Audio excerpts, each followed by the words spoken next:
Hello प्यारे बच्चों, कैसे हो आप सभी। आई होप आप सभी बहुत ही अच्छे होंगे। तो प्यारे बच्चों, इस वीडियो क्लास में हम एनसीईआरटी मैथ्स की जो न्यू बुक है इसकी प्रश्नावली 4.1 का चौथा सवाल हल करेंगे। इस प्रश्नावली के 1 से लेकर 3 तक सवाल मैंने आपको समझा दिए हैं और सभी सवालों के लिंक मैंने इस वीडियो के डिस्क्रिप्शन में दे दिए हैं। आप सभी सवालों को देख सकते हैं। ठीक है प्यारे बच्चों, तो चलिए इस वीडियो क्लास को शुरू करते हैं। तो बच्चों, चौथा सवाल है, संलग्न पाई चार्ट एक विद्यार्थी द्वारा किसी परीक्षा में हिंदी, अंग्रेजी, गणित, सामाजिक विज्ञान और विज्ञान में प्राप्त किए गए अंकों को दर्शाता है। तो बच्चों, इस सवाल में हमें ये पाई चार्ट दे रखा है और ये पाई चार्ट एक विद्यार्थी द्वारा किसी परीक्षा में हिंदी, अंग्रेजी, गणित, सामाजिक विज्ञान और विज्ञान में प्राप्त किए गए अंकों को दर्शाता है। ठीक है प्यारे बच्चों, और इस पाई चार्ट में अंकों को दर्शाने के लिए केंद्रीय कोणों का प्रयोग किया गया है। ये वास्तविक अंक नहीं है, केवल केंद्रीय कोण है। हिंदी के अंकों को दर्शाने के लिए केंद्रीय कोण है 70 अंश, अंग्रेजी के लिए 55 अंश, गणित के लिए 90 अंश, सामाजिक विज्ञान के लिए 65 अंश और विज्ञान के लिए 80 अंश। ठीक है प्यारे बच्चों, और ये पूरा केंद्रीय कोण हो जाता है 360 अंश का। ठीक है, यानी पांचों विषय के कुल अंकों को दर्शाने के लिए केंद्रीय कोण कितने अंश का हो जाता है?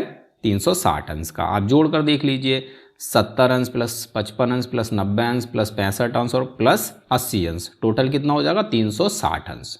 ठीक है प्यारे बच्चों, आगे बढ़ते हैं। यदि उस विद्यार्थी द्वारा प्राप्त किए गए कुल अंक 540 थे, यानी उस विद्यार्थी ने परीक्षा में इन पांचों विषयों में कुल मिलाकर 540 अंक प्राप्त किए थे। ठीक है, तो निम्नलिखित प्रश्नों के उत्तर दीजिए। यहाँ हमें ये 3 प्रश्न दिए हैं, इनके हमें उत्तर देने हैं। ठीक है बच्चों, तो चलिए शुरू करते हैं। तो पहला प्रश्न है बच्चों, किस विषय में उस विद्यार्थी ने 105 अंक प्राप्त किए? अब हमें इस पाई चार्ट को देखना है और बताना है कि उस विद्यार्थी ने 105 अंक इनमें से कौन से विषय में प्राप्त किए हैं। तो बच्चों, यहाँ तो पाई चार्ट में हमें विषय के अंक जो हैं ये केंद्रीय कोण के रूप में दे रखे हैं।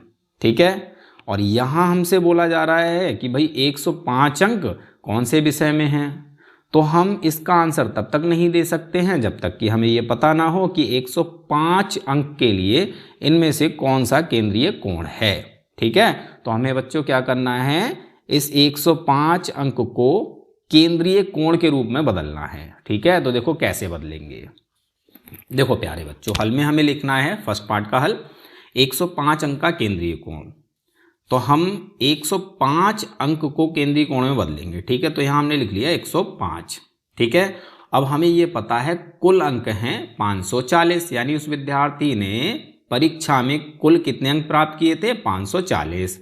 तो बटे में हम लिख देंगे 540। ठीक है, अब हमें इसको गुणा करना है 360 अंश से, यानी ये जो कुल केंद्रीय कोण है इससे। ठीक है, तो कुल केंद्रीय कोण कितने अंश का होता है? 360 अंश का। अब इसको हम सॉल्व करेंगे तो हमें क्या मिलेगा? 105 अंक का केंद्रीय कोण।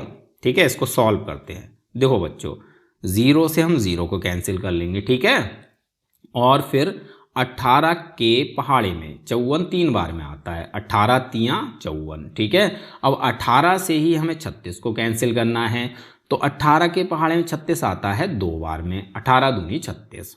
तो 18 से हमने 54 और 36 दोनों को कैंसिल कर लिया, तो हमें यहाँ मिला 3 और यहाँ मिला 2। ठीक है, अब हम 3 से 105 को कैंसिल करेंगे।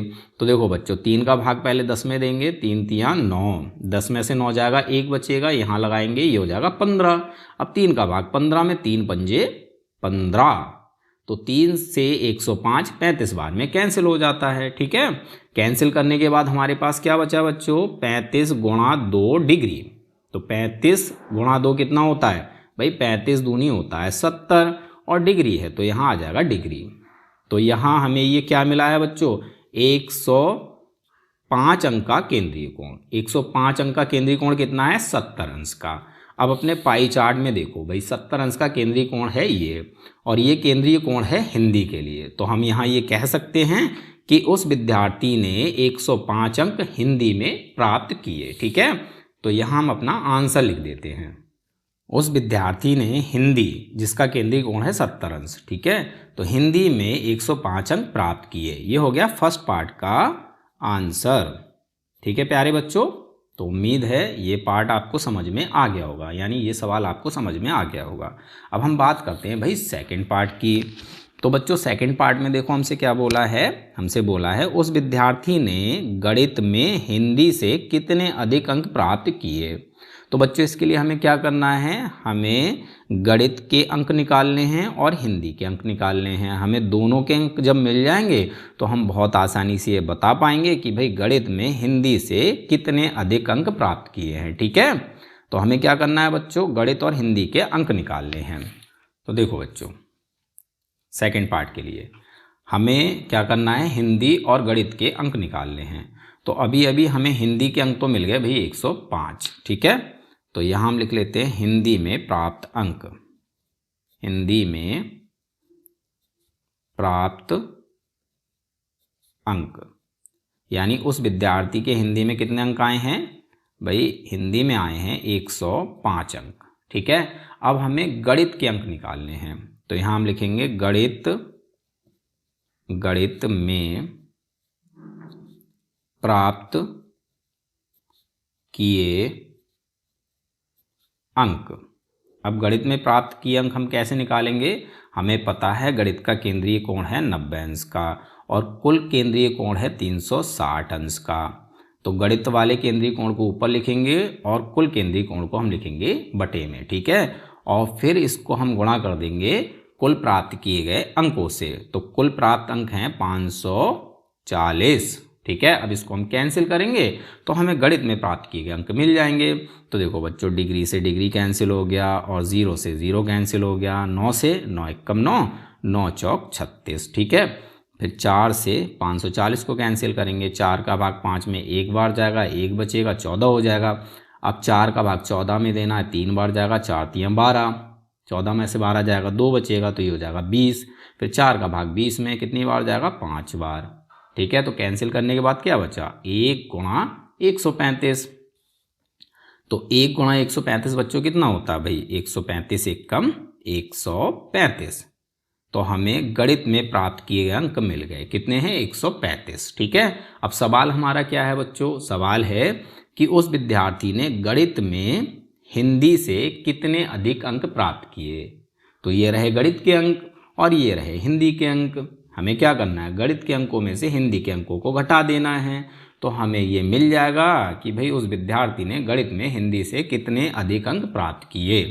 तो देखो ये रहे गणित के अंक और इसमें से हमें माइनस कर देना है हिंदी के अंक। तो बराबर हमें कितना मिल जाएगा भाई, 135 में से 105 को घटाएंगे 30 अंक। तो भाई उस विद्यार्थी ने गणित में हिंदी से 30 अंक अधिक प्राप्त किए। तो अपना आंसर यहाँ हम लिख देते हैं, उस विद्यार्थी ने गणित में हिंदी से 30 अंक अधिक प्राप्त किए। ठीक है, ये हो गया भाई सेकंड पार्ट का आंसर। ठीक है बच्चों, आई होप आपको ये पार्ट यानी ये सवाल भी समझ में आ गया होगा। अब हम बात करते हैं बच्चों थर्ड पार्ट की। थर्ड पार्ट में बच्चों हमें दिया है, जांच कीजिए कि क्या सामाजिक विज्ञान और गणित में प्राप्त किए गए अंकों का योग विज्ञान और हिंदी में प्राप्त किए गए अंकों के योग से अधिक है। तो प्यारे बच्चों इस सवाल में हमें क्या बताना है, इस सवाल में हमें बस इतना बताना है कि सामाजिक विज्ञान और गणित इन दोनों विषय में प्राप्त किए गए अंकों का योग विज्ञान और हिंदी इन दोनों विषय में प्राप्त किए गए अंकों के योग से अधिक है या नहीं है। ठीक है, तो देखो बच्चों यहाँ पर हमें इन विषय में जो अंक आए हैं उनको निकालने की ज़रूरत नहीं है।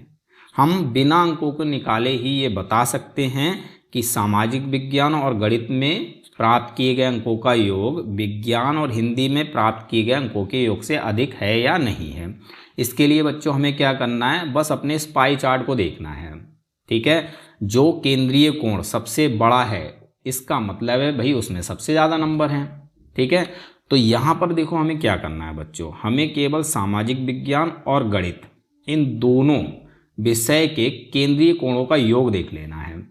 तो यहाँ सामाजिक विज्ञान का केंद्रीय कोण 65 अंश है और गणित का है 90 अंश। तो दोनों को जोड़ेंगे कितना हो जाएगा बच्चों, 155 अंश। ठीक है, तो जो सामाजिक विज्ञान और गणित इन दोनों में प्राप्त अंकों का योग है वो किसके बराबर होगा, इन दोनों विषय के केंद्रीय कोण के योग के बराबर। ठीक है, तो दोनों विषय का केंद्रीय कोणों का योग कितना है, 155 अंश। अब हमें क्या करना है बच्चों, विज्ञान और हिंदी के केंद्रीय कोणों का योग देखना है कितना है। तो यहाँ विज्ञान का केंद्रीय कोण 80 अंश का है और हिंदी का है 70 अंश का, तो दोनों का कितना हो गया, 80 + 70 150 अंश। ठीक है, अब दोनों के योगों में कौन सा योग बड़ा है भाई, सामाजिक विज्ञान और गणित, इन दोनों विषय के केंद्रीय कोणों का योग बड़ा है किससे, विज्ञान और हिंदी के केंद्रीय कोणों के योग से। तो जिसका केंद्रीय कोण अधिक उसमें ही अधिक अंक हैं। तो यहाँ हम कह सकते हैं कि भाई सामाजिक विज्ञान और गणित में जो अंक आए हैं इनका योग विज्ञान और हिंदी के अंकों के योग से अधिक है, क्योंकि इन दोनों के केंद्रीय कोणों का योग इन दोनों विषय के केंद्रीय कोणों से अधिक है। ठीक है, तो यहाँ आंसर में हमें लिखना है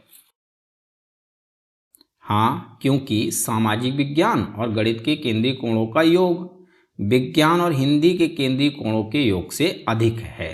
ठीक है, इसीलिए सामाजिक विज्ञान और गणित में प्राप्त अंकों का योग विज्ञान और हिंदी में प्राप्त अंकों के योग से अधिक है। ठीक है, देखो बच्चों, जिस विषय का केंद्रीय कोण अधिक होगा उस विषय में अधिक नंबर होंगे। ठीक है ना, तो यहाँ हमने देखा कि भाई सामाजिक विज्ञान और गणित इन दोनों के केंद्रीय कोणों का योग 155 अंश है, जबकि विज्ञान और हिंदी के केंद्रीय कोणों का योग 150 अंश है। तो भाई जिस केंद्रीय कोण का योग अधिक है उसी में अधिक अंक हैं। ठीक है प्यारे बच्चों, तो ये हो गया भाई हमारा थर्ड पार्ट का आंसर। ठीक है बच्चों, तो उम्मीद कर सकता हूँ कि आपको ये सवाल समझ में आ गया होगा। मिलते हैं अपने अगले वीडियो क्लास में।